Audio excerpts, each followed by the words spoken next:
Hello everyone, welcome to Maths Decoded. Today I'm going to be discussing with you the topic of indices. So let's get started. Before we dive into the complexities of this topic, it's important for you to understand the basic terms. I've written down an example over here that explains everything. So a into b raised to power m. A over here is the coefficient, b is the base, and m is can be called the index, the power, or the exponent. I've written down a similar example over here. So 5 into x raised to power 10, where 5 is the coefficient, x is the base, and 10 is the index or the power.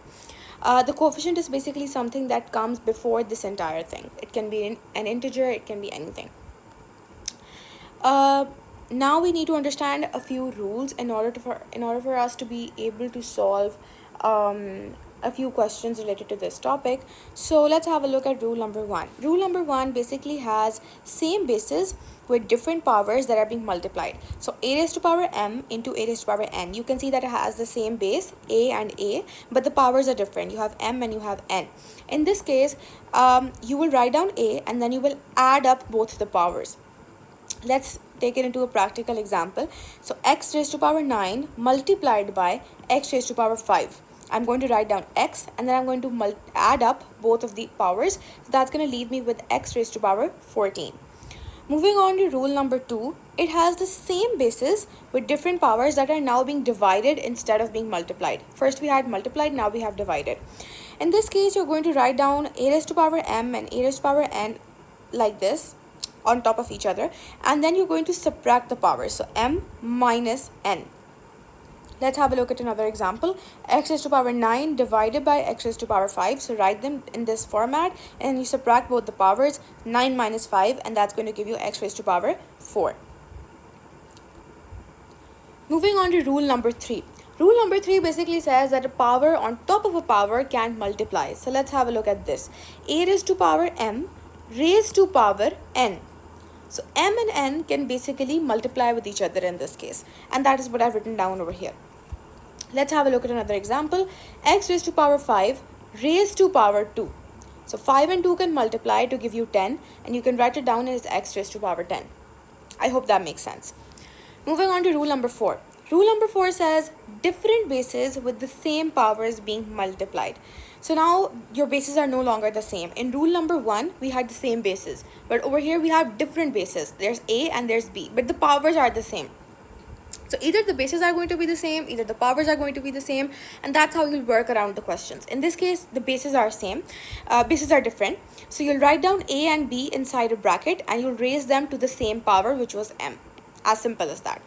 If I have a look at another example, so x raised to power 5 into y raised to power 5, you can see that the bases are different, but the powers are same. So x into y raised to power 5, just like this. Moving on to rule number 5. Rule number 5 says different bases, same powers being divided. Over here we had multiplied and now we have divided. So same format, a raised to power m divided by b raised to power m. I'll write down a over b in this format and I'll raise it to m. Similarly over here, x raised to power 5 divided by y raised to power 5. So x over y raised to power 5. Hope that makes sense. Rule number 6. This one is fairly simple. Anything raised to the power 0 is 1. So a raised to power 0 is 1, 5 raised to power 0 is 1. Any number raised to the power 0 is always going to be 1. Not even a number. Any integer, any alphabet, any variable, anything raised to power 0 is always going to be 1.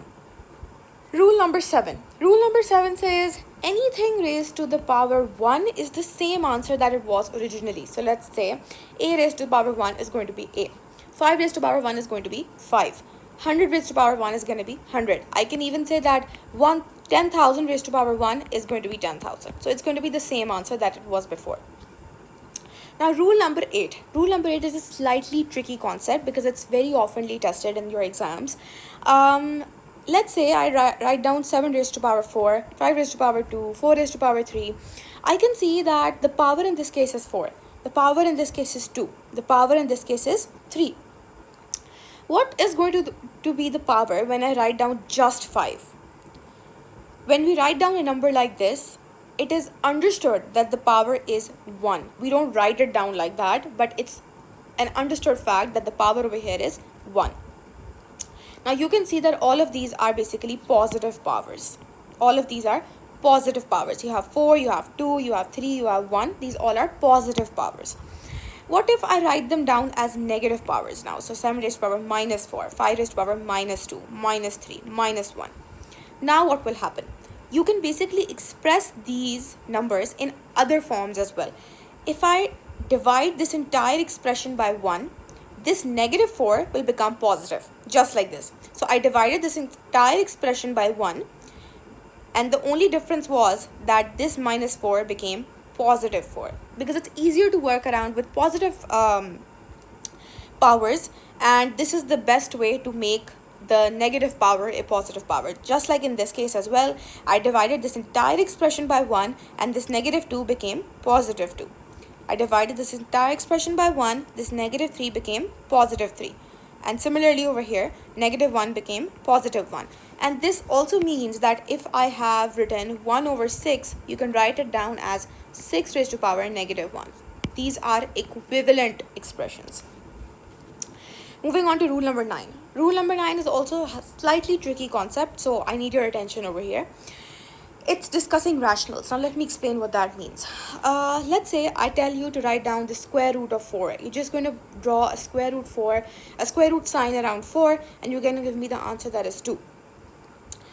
Now, have you ever thought about what is the equivalent expression of this? The equivalent expression of this is actually 4 raised to power 1 over 2. If I tell you to write down the cube root of 4, you're going to write it down like this. But the equivalent expression of this is 4 raised to power 1 over 3. So this and this are actually the same things. What does this mean? This means that this denominator, this 3 in the denominator, is something that goes outside the root. And this 1 goes inside the root. I'll explain it to you in another example. Let's say we have this, the cube root of 74. I can also write this down as 74 raised to power 1, because 1 was the number inside, and 3 in the denominator because 3 was the cube root outside. Let's do another example. 56 raised to power 8 divided by 10. By the way, you can draw brackets around this in order to prevent confusion. What's going to happen? The 8 is going to stay over here, and the 10 is going to go outside the root, just like it has over here. If I explain it to you in another example, let's say you have 4 raised to power 6 over 8. I can write this down as 4 raised to power 6. The numerator is with 4, and then draw a root sign and put the 8 outside. As simple as that. Okay, now we're going to get started off with some questions. So let's have a look at the first one. The first one basically has negative 4 raised to power 6 multiplied by negative 4 raised to power 5. What is the first thing you can see over here? I can see that negative 4 and negative 4, same bases. Same bases are being multiplied. Rule number 1 is being applied over here. What am I going to do? I'm going to write down negative 4 inside a bracket, and I'm going to add up these powers. 6 plus 5. That's going to leave me with my final answer, negative 4 raised to power 11. Let's have a look at the other one. It says negative 15y raised to power 9 divided by 5y raised to power 4. I need you to remember one thing in division questions, that whenever you see the division sign, write down your question in this format, because it will make it much easier for you to understand. Next, you know that negative 15 divided by 5 is going to be negative 3. So you can write that down first. Then you'll say, then you can see that you have y raised to power 9 and you have y raised to power 4. So same bases but different powers are being divided. So what is going to happen? They're going to be subtracted. And you're going to end up with negative 3y raised to power 5. Now moving on to question number 3. This is, by the way, rule number 3 that is being applied over here, if I'm not wrong. This 4 is going to be multiplied with the power of this, with this, and with this. So I'm going to write it down separately in order for us to not miss out any one of them. So negative 3 raised to power 4 multiplied by x raised to power 6 raised to power 4 into y square raised to power 4. Now negative 3 raised to power 4 is 81. x, in this case this 6 and this 4 are going to multiply to make one power, that's going to be x raised to power 24. And similarly for this 4 and this 2 are going to multiply to make one power, that's going to be y raised to power 8. So your final answer will be 81 into x raised to power 24 into y raised to power 8. Okay, now let's move on to the fourth question. The fourth question says that p raised to power 4 divided by q and this entire thing raised to power 6. Again, it's pretty much the same thing as question number 3, but the only difference is that over here we had multiplication and over here we have division. So I'm going to write it down separately again in order to prevent confusion. This is going to become, this 4 and this 6 are going to multiply to make one power, rule number 3, that's 24, and q raised to power 6. This is going to be our final answer. Please remember, over here you cannot subtract these two powers. And why not? It's not possible because p and q are two separate bases. That rule only applies when you have the same bases. Okay, now let's moving on to the fifth question. So it says 11 into p raised to power 6, q raised to power 7 multiplied by this entire thing. Okay, now again write it down separately in order to make it easier for yourself. You can see that this has p raised to power 6 and this is p raised to power 3. Now you can say that the bases are the same, so these powers of p will add up. So that would be 6 plus 3, that's going to be 9. For q, you can see that this is 7 and this is 10, so that's also going to add up. Q, 7 plus 10, that is 17, and then you can multiply 11 and 2, that's going to be 22. So that's going to be your final answer. The trick over here is doing it step by step in order to prevent mistakes and confusion.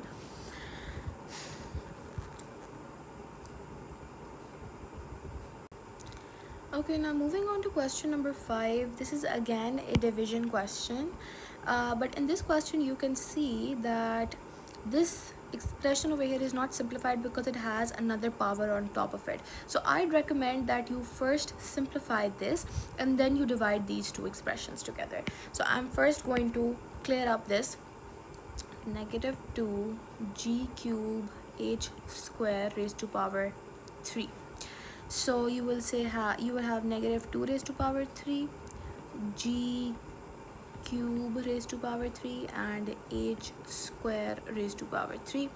Negative 2 cube is going to be negative 8. This 3 and this 3 are going to multiply to give you g raised to power 9, and this 3 and this 2 are going to multiply to give you h raised to power 6. Rule number 3 is being applied over here. Now that you have a simplified expression, it's going to be easier for you to divide these two. 16 g raised to power 8 h raised to power 7 divided by negative 8 g raised to power 9 and h raised to power 6.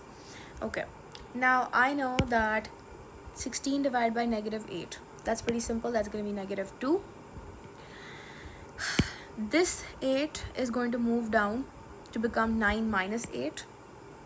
So that's going to be, wait a minute, negative 2 is going to be in the numerator, and in the denominator you're going to be having g. 9 minus 8, that's going to be 1. You can write down 1 and it's totally fine if you don't write it down. And this 6 is going to move up, so 7 minus 6, that's going to be h raised to power 1. And it would be better if you can write it down as negative 2h divided by g. The 1 is really unnecessary to write down. Okay, moving on to the next question. This question is a little complicated. You have to work out things before you can actually start moving things around. In this case, I'd first recommend you to simplify these expressions just like we did in the previous question. So first I'm going to simplify this.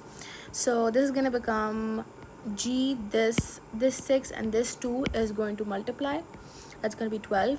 Similarly, this 6 and this 3 are going to multiply, that's going to be 18.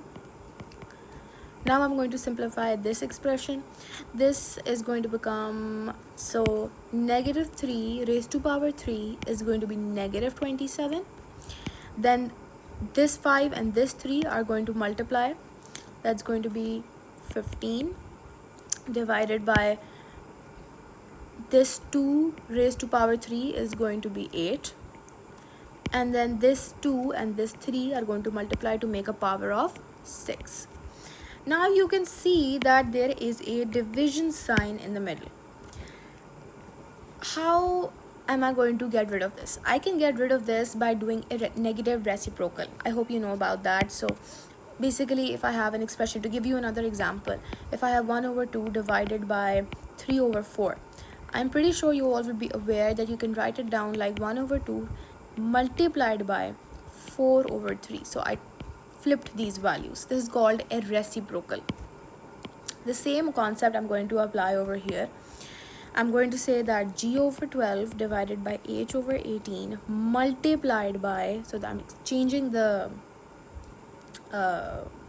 operation, and I'm going to flip this expression. So 8 into h raised to power 6 divided by negative 27 g raised to power 15. Now it's going to be much easier for me to cancel things around and get a simplified expression. Now I know that this h raised to power 6 is going to cancel, and this is going to become 18 minus 6, which is going to be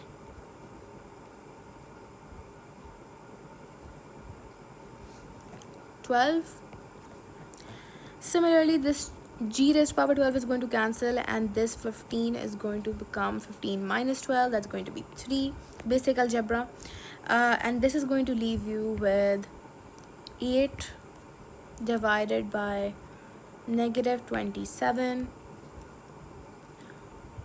h raised to power 12 and g raised to power 3. So this is going to be your final answer. Moving on to the next question. This is by the way an advanced level question that I've picked out from the D series book. So let's try to solve it and work our way around. I'm just going to shift it to make more space.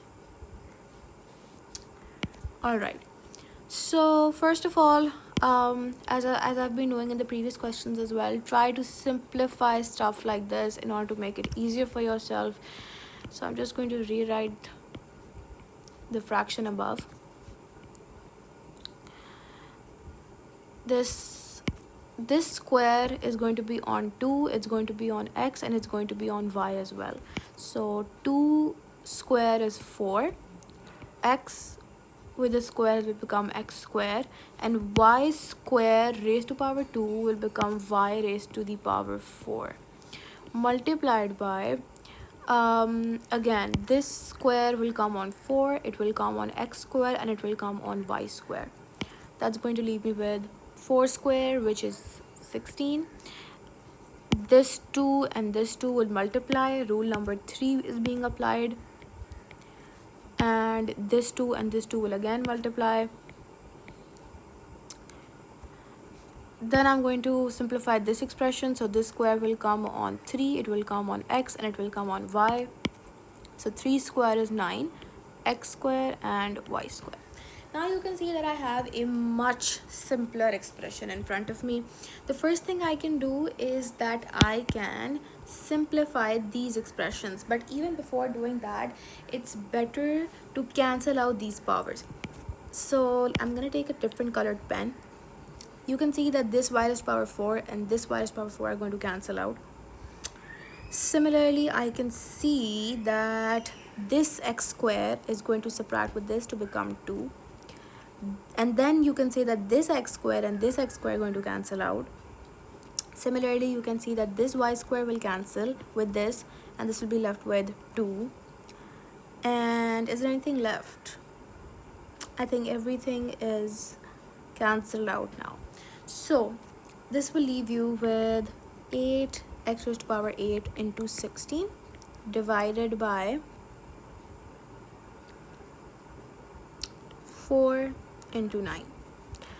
As you can see, it was a pretty simple question. The trick is basically expanding out things, making it easier for you to solve the question. This is going to leave us with 16 into 8, which is 128 x raised to power 8 divided by 4 into 9, that is 36. You can now divide 128 by 36. That is going to leave us with 32 over 9 x raised to power 8. This is your final answer over here. Okay, now moving on to the next question. It says 7 into e raised to power 8 raised to power 0. As I've mentioned before, anything raised to the power 0 is going to be 1. So this entire thing is 1. So 7 into 1 is just going to be 7. Moving on to the next question. Okay, now this is something regarding negative reciprocals. One very important concept to develop is that if I flip this fraction, if I write it down as 4 over 3, it will become positive 2. The power will become positive. This is a very important concept that you need to understand. Now it's going to be much simpler for me to expand this. So 4 square divided by 3 square, that's 4 square is 16 and 3 square is 9. Moving on to the next question. Again, you can flip this to make the power positive, into 3 square into 20, 15 raised to power 0. Again, I told you anything raised to the power 0 is going to be 1. So over here you can say 4 square divided by 3 square into 3 square into 1. You can see that this 3 square and this 3 square will cancel out. So your final answer is basically just 4 square, which is 16. You can see how simple these questions are if you know how to do them, and if you know how the rules need to be on your fingertips in order for you to understand these questions. Also, if you want a copy of these notes, you can comment down notes in the comments and I will send this document to you. Anyways, moving on to this question now. So I already discussed in the rules that you can basically rewrite expressions like this in other forms. I know that if I have something written as cube root of 6, I can write it down as 6 raised to the power 1 over 3. So point of saying that these are equivalent expressions. I am going to apply the same concept in this question over here. I can write down 16 as 16 raised to power 1 over 4, and similarly for 81 as raised to power 1 over 4. Now I know that 16 is actually the square of 4. So 4 square is also equal to 16. I can write it down over here. And then I also know that 3 raised to power 4 is equal to 81. So I can write it down over here. Raised to power 1 over 4. Now I know by rule number 3 that this and this multiply with each other and this multiply with each other.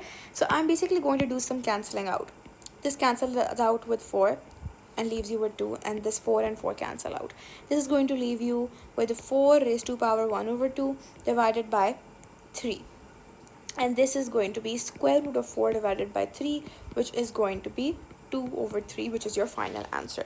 Also, if you're wondering that how would you have known that 81 is equal to 3 raised to power 4, this is basically something that just comes with practice. As many questions as you do, you will keep on figuring out these small shortcuts that are going to help you in solving the questions.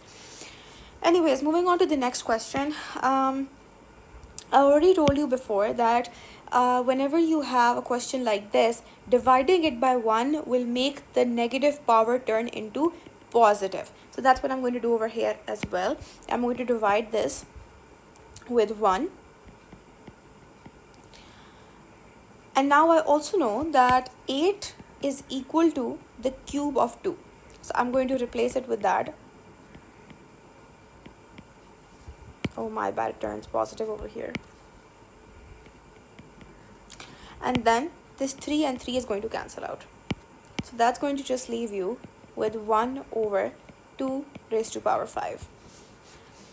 Moving on to the last question. Now, in these questions where you have these equations and you have to figure out the value of d, the question is basically over here to figure out the value of d. In these questions, you need to somehow make the base the same. I have my base over here is 10, but my base over here is 0.01, which is not what I want. Somehow I want the base over here to be 10 as well. So let's see how we can do that. First of all, I can manipulate 0.01 as 1 over 100. Now I can say that this can be written down as 100 raised to power negative 1. I've basically done the inverse of what we were doing in this question. Anyways, I can now say that 100 can also be written as 10 square. Now I can apply rule number 3 and multiply the negative 1 with 2, and now the bases are the same, which means that D is going to be equal to negative 2. And that brings us to the end of this video. If you have any questions, feel free to ask in the comments.